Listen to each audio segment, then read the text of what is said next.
So Natasha is our 10-year-old female Amur Tiger, and she actually, fun fact, she was a cub when I started working here, so I got to give her very first vaccines. So we have a lengthy history together.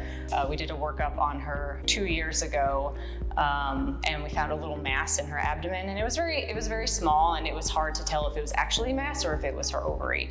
So we were concerned that she might have a cystic ovary, and that's not something that you just jump right into with tigers. You know, she's an endangered species, so we don't just go right to surgery.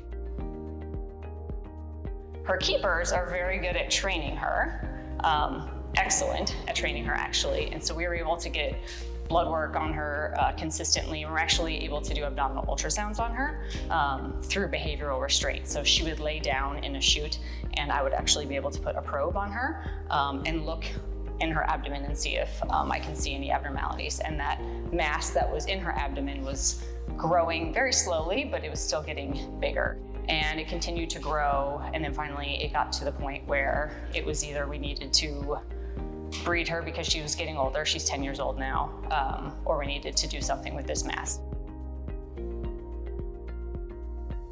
So we decided to bring in Heather and Ralph Millard.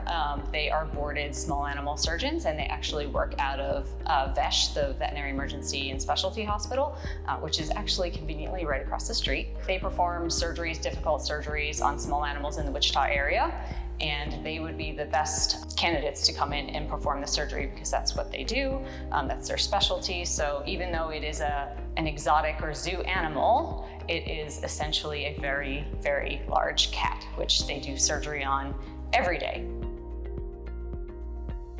So they came in, we had a team of, it felt like 50 people.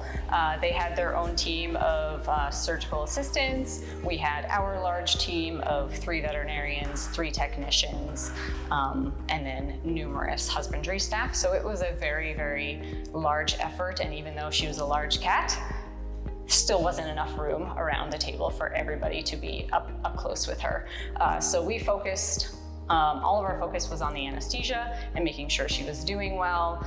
And then they focused on the abdominal exploratory. So their team, basically when we said we were ready, their team basically swooped in and they were able to, clip her up and get a surgical prep going and everything very quickly.